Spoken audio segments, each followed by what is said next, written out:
So in issue of share, next we are starting. So issue of shares so at a premium or discount.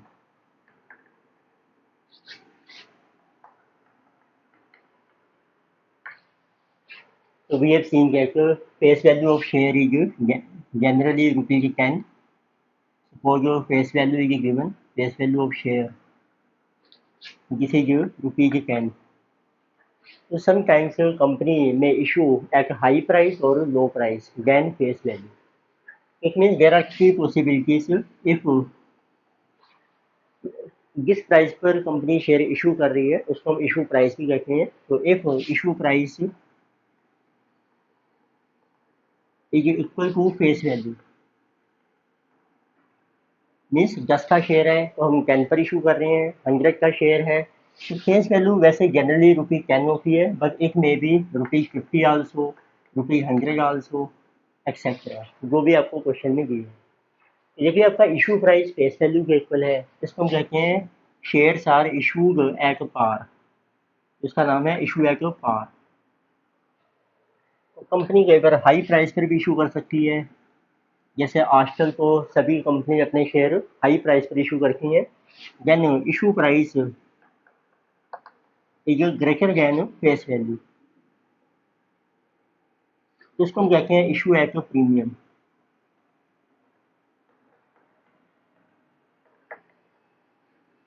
और company कई बार low price पर issue करती है.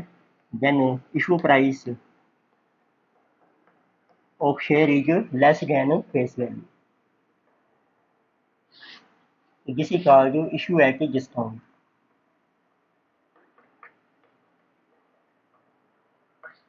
But presently, as per Companies Act, so as per Companies Act, which is 2013, जिसका मतलब है companies को रेगुलेट करने का एक एक्ट बना हुआ है जिसका नाम है कंपनीज एक्ट 2013. तो उसमें ये मेंशन किया गया है कि कोई भी कंपनी डिस्काउंट पर शेयर इशू नहीं कर सकती. सिर्फ हम इशू कर सकते हैं अपने एम्प्लॉइज को. तो as per companies act so only so shares can be issued at a discount. तो हम डिस्काउंट पर इशू कर सकते हैं ओनली टू इट्स एम्प्लॉइज. सिर्फ एम्प्लॉइज को इंक्लूडिंग ऐसे कंपनी में डायरेक्टर्स होते हैं जिनको मैनेजर्स वगैरह कहते हैं या डायरेक्टर्स को भी ये डिस्काउंट पर इशू कर सकते हैं. तो इस टाइप के जो शेयर्स होते हैं तो उनको हम कहते हैं ई सॉप. ये होते हैं employees stock option. Employees stock option plan. It means और किसी को भी हम डिस्काउंट पर इशू नहीं कर सकते हैं. तो इस कंपनी एक्ट को हम सिंपली ये भी कहते हैं जो कंपनीज को गवर्न करता है तो उसका नाम होता है सिंपल लॉ, कंपनी लॉ. एक तरीके से ये लॉ है कंपनीज के लिए. बट आप प्रीमियम पर इशू कर सकते हैं जिस मर्जी पर्सन को और जितना मर्जी प्रीमियम कंपनी रख सकती है. तो हमारा क्वेश्चन है कि जब हम डिस्काउंट पर इशू कर रहे हैं जैसे एम्प्लॉइज को या प्रीमियम पर, अब उसकी एंट्री आपने कैसे एडजस्ट करनी है तो वो देखते हैं. तो पहला केस है आपका तो issue at a discount.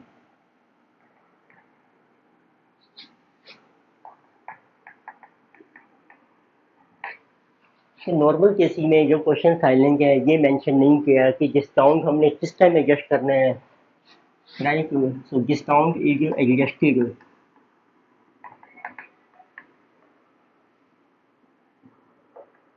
Eight a time of allotment. इसमें जब आपकी अलॉटमेंट मनी दी होगी तब आपने डिस्काउंट को एडजस्ट करना है. फॉर एग्जाम्पल जैसे 10 रुपये का शेयर है आपका, आपको दिया है on application money 83. On allotment company has to receive 4. Then on final call, this is first and final call, balance 83. अब इस 4 में 3 रुपये अलॉटमेंट के हैं और प्लस 1 रुपये आपका डिस्काउंट है, 180 डिस्काउंट। ठीक है, तो उसमें देखते हैं अब आप किस तरीके से एंट्री पास करोगे अलॉटमेंट की। तो पहले आपकी अलॉटमेंट मनी ड्यू हो रही है, अलॉटमेंट ये ड्यू, उसकी एंट्री बन जाएगी शेयर अलॉटमेंट अकाउंट डेबिटेड। और जो डिस्काउंट है वो भी कंपनी का लॉस होता है, उसको डेबिट कीजिए आप, डिस्काउंट ऑन शेयर से account debited to share capital account. तो वो कैपिटल आपका फुल अमाउंट रहेगा, कैपिटल में शो करेंगे अलॉटमेंट के 4 रुपीज़ और 1 रुपये डिस्काउंट है, तो 3 रुपीज़ की हमारी अलॉटमेंट ड्यू हो गई है। तो ये आपको रिसीव हो जाएगी, later on allotment due receive, जब आपको अलॉटमेंट मनी रिसीव हो रही है। एंट्री बन जाएगी bank to share allotment, bank account debited to share allotment.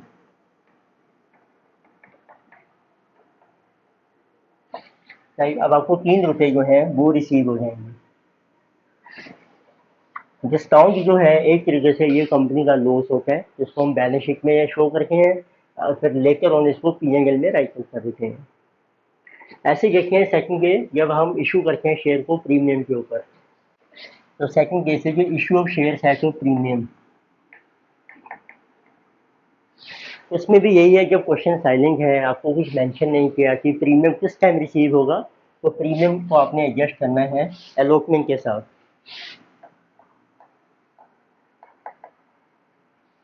For example 10 का शेयर है रुपीज, अब इसमें से आपकी एप्लीकेशन मनी है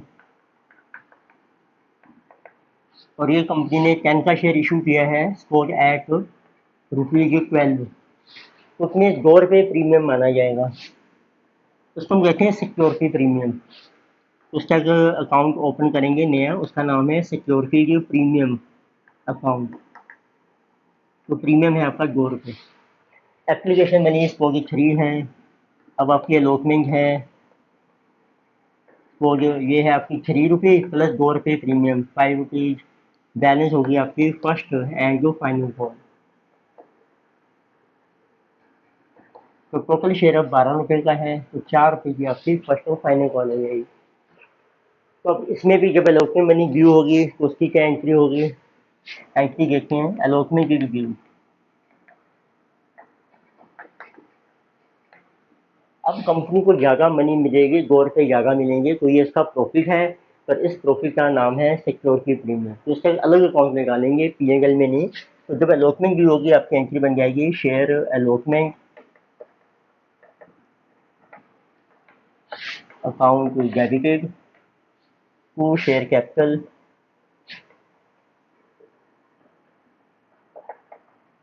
account and to security premium account, to securities premium account. तो शेयर अलॉटमेंट में जिसको 5 रुपये ड्यू हैं, इसमें से प्रीमियम के हैं 2 रुपये, 3 रुपये आपका कैपिटल का माना जाए। फिर आपको अलॉटमेंट रिसीव हो जाएगी, allotment will receive.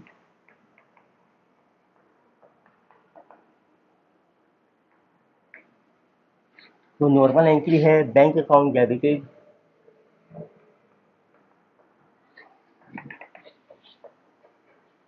To share allotment.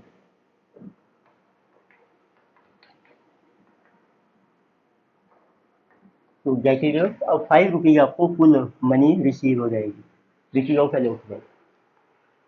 तो ये था सिंपल केस कि जब प्रीमियम पर इशू हो रहे हैं या डिस्काउंट पर, उसको कैसे एडजस्ट करना है। तो अब इसकी एक एग्जांपल करते हैं। तो आपकी है illustration number is given, this is number 6। तो लेके see illustration number 6, page number is 10.32। इसमें जो को मेंशन किया है, on 1 October company received applications for 2,50,000 shares और ₹100 each, issued at premium of 25%। जिसे जो 1 अक्टूबर company issued 2,50,000 shares of rupees 100 each at a 25% premium.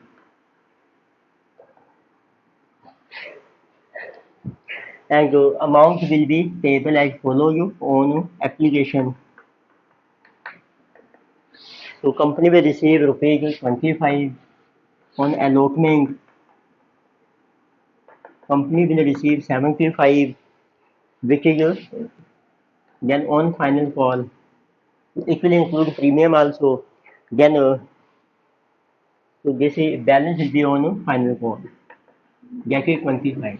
तो 100 का शेयर है आपका, 25% प्रीमियम, तो 125 का आपने इशू किया है, तो उसमें टोटल एज 125. अब आपको मेंशन किया है shares were allotted by the company on October 20, issue किया आपने 1 अक्टूबर को, और अलॉटमेंट हो रही है आपकी अक्टूबर 20, and allotment money was duly received record the journal entry. Allotment money आपको रिसीव हो गई है, सिर्फ आपने अलॉटमेंट का एंट्री पास करनी है. तो फर्स्ट एंट्री है आपकी bank account debited to share application account. So how many shares है? 2,50,000 shares. तो उनकी एप्लीकेशन मनी है 25. This will be 625, 62,50,000.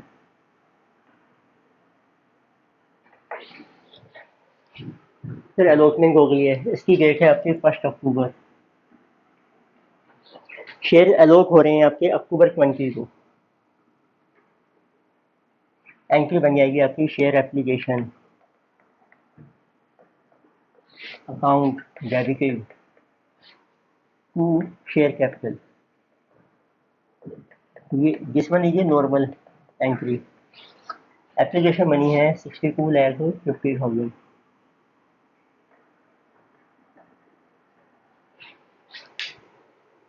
Then allotment is due 75. इसमें देखो कितना प्रीमियम है आपका, 25 का प्रीमियम है और 50 रुपीज हमारा शेयर कैपिटल है.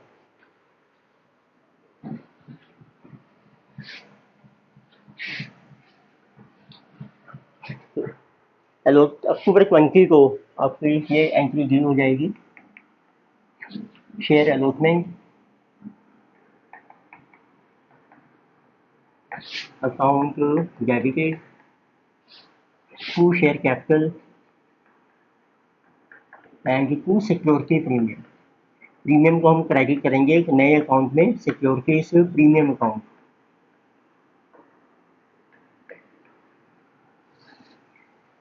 तो अलॉटमेंट मनी आपकी ड्यू है 75 रुपीज टोटल. तो 2,50,000 इंटू 75, तो 187,50,000. तो कैपिटल में जाएंगे आपके 50 रुपये. 250 इंटू 50, जिसे जो 125 लाख. बैलेंस है आपके प्रीमियम 62,50,000. 25 रुपये आपके प्रीमियम. अब ये मनी आपको रिसीव हो गई है, जिसे जो रिसीव्ड बाय 31 अक्टूबर. तो जब अलॉटमेंट रिसीव हो जाएगी तो आप एंट्री कर दीजिए bank account debited to share allotment.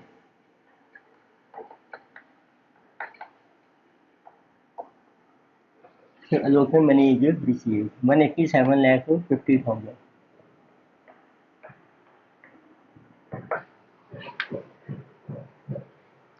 तो ये था हमारा कि जब आप शेयर इशू हो रहे हैं प्रीमियम या डिस्काउंट. तो next we have treatment of calls in arrear.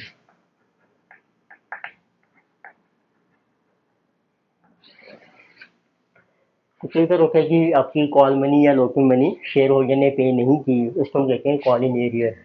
Call in arrear means allotment और call money not received by company on due date,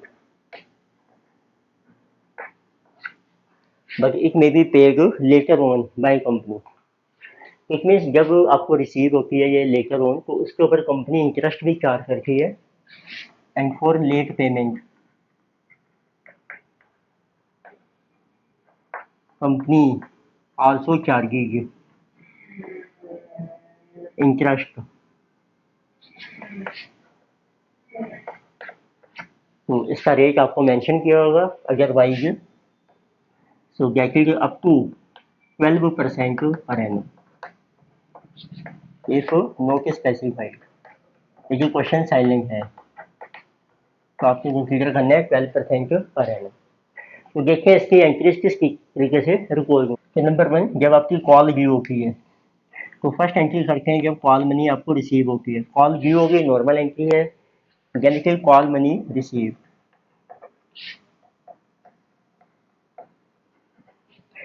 हम एंट्री करते हैं bank account debited,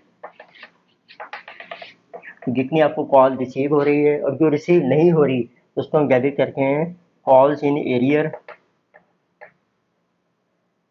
account debited to share call account.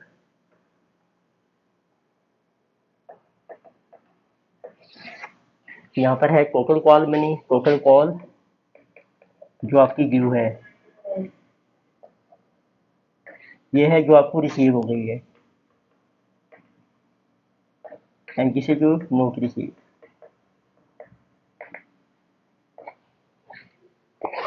तो जब बाद में आपको call in area receive होती है, उसके ऊपर कंपनी आपसे इंटरेस्ट भी चार्ज करती है। तो उस केस में कंपनी को इंटरेस्ट रिसीव होगा, उसकी क्या एंट्री होगी वो देख। नेक्स्ट है जो व्हेन कॉल इन एरियर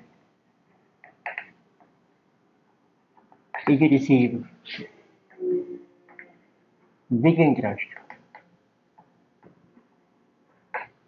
तो इंटरेस्ट चार्ज करना है, जितना डिले हो रहा है, तो आपकी एंट्री बन जाएगी बैंक अकाउंट डेबिटेड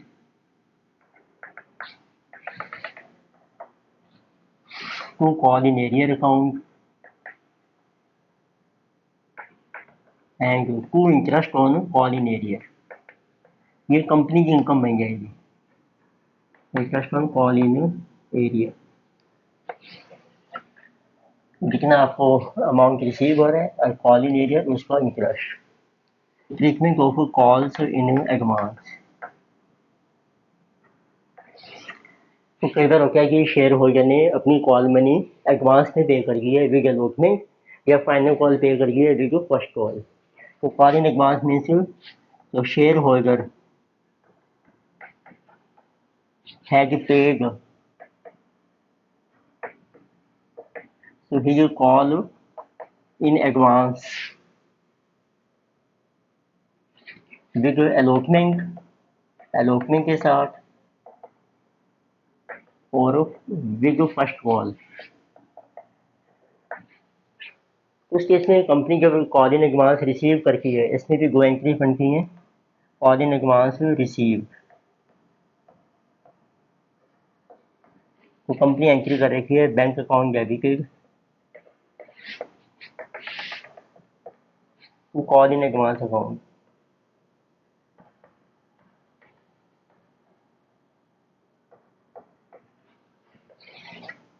अब इस केस में इसके ऊपर एक कंपनी को इंटरेस्ट पे करना पड़ता है, क्योंकि ये पैसा एडवांस में रिसीव हो गया है।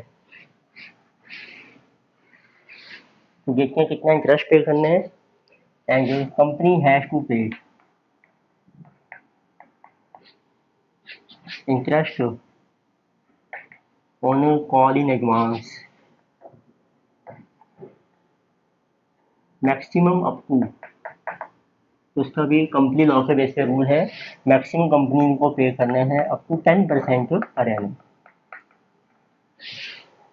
क्योंकि क्वेश्चन साइलेंट है तो आपने 10% लेना है, अदरवाइज वो आपको मेंशन भी कर सकते हैं इससे कम रेट जो कंपनी पे कर रही है। अब इसकी क्या एंट्री होगी। अब कॉल इन एडवांस जब रिसीव हो गई है, तो ये हम एडजस्ट करते हैं जब नेक्स्ट कॉल की होगी, और उस टाइम आपको इंटरेस्ट भी एडजस्ट करना है। तो कॉल्स इन एडवांस एडजस्ट।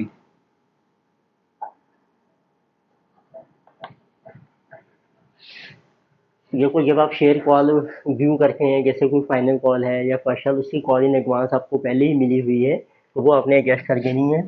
जितनी शेयर कॉल अकाउंट है वो आप डेबिट कीजिए, और कुछ हमें जो पहले एडवांस में मिला हुआ है कॉल इन एडवांस, उसको यहाँ पर एडजस्ट कर लीजिए।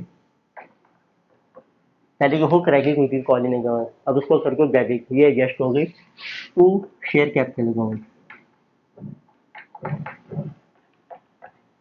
तो इट मीन्स अब इस कॉल का इतना अमाउंट हमने पहले रिसीव कर रखा है, तो बैलेंस अमाउंट आपको रिसीव हो जाएगा, और इसके ऊपर कंपनी इंटरेस्ट पे करेगी, उसकी अलग से एंट्री बन जाएगी। तो जैसे जो interest on call in advance paid by company, ये कंपनी के लिए एक्सपेंस है, तो आप डेबिट कीजिए। Interest on calls in advance account debited to bank account.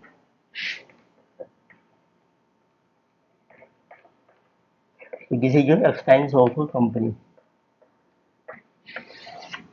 तो जितना कॉल इन एडवांस का अमाउंट है उसके ऊपर 10% इंटरेस्ट निकालेंगे, जितना टाइम है, जितने टाइम पहले आपको रिसीव होगा, उसके बेस पर भी इलस्ट्रेशन करते हैं। तो you can see illustration number is our 8, उसमें मेंशन किया है। So company did not receive first call on 10,000 equity share at ₹3 per share, which was due on 1st July. So on 1st July, like company did not receive this first call. So first call due थी company की on 10,000 equity shares at the rate of ₹3 per call. But this amount is received. So it is received on 1st April. So this is 1st July for the 2020 and this is 1st April 2021. And this is received with interest. तो आपको इसकी entries pass करनी है, pass entries for call not receive, जो call आपको receive नहीं होंगे। अब देखिए 1st जुलाई को आप एंट्री पास करेंगे, call in arrear, calls in arrear account debited to share first call.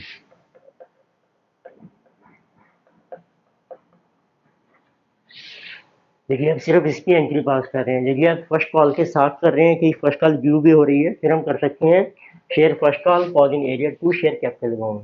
तो हम फर्स्ट कॉल की कर रहे हैं कि एरियर है, जिसे 10,000 शेयर्स हैं आपके ₹3, 30,000 आपका ड्यू हो गया।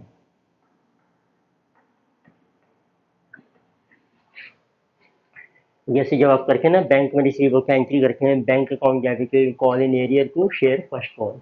अब अच्छा है, जब ये रिसीव हो रही है उसके ऊपर इंटरेस्ट भी फिर आपको मिलेगा, तो पहले इंटरेस्ट निकालते हैं। तो क्वेश्चन साइलेंट है, तो कितना इंटरेस्ट मिलेगा at the rate of 12% per annum. ये बन जाएगा 30,000 के ऊपर 12%। अब देखिए कितना डिले हो रहे हैं, 1st जुलाई से लेके आपको मिलेगा अब ये 1st अप्रैल, 9 मंथ्स का, गेट इज इक्वल टू 2700। इसकी आप एंट्री कर दीजिए, गेट इज ऑन अप्रैल 1। अब आपको कॉल इन एरियर भी रिसीव हो गई है और उसका इंटरेस्ट भी, तो उसकी एंट्री बन जाएगी bank account debited to call in arrear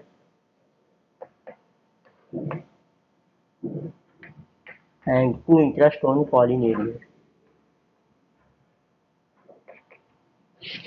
Interest on a call in area. तो कोई इंटरेस्ट है आपका 2700 और अमाउंट है कॉल का 30,000। टोटल अमाउंट मिलेगा कंपनी को 32,700। उस तरीके से आपकी एंट्री पास हो जाएगी। जिस बार जाओ हो इंटरेस्ट,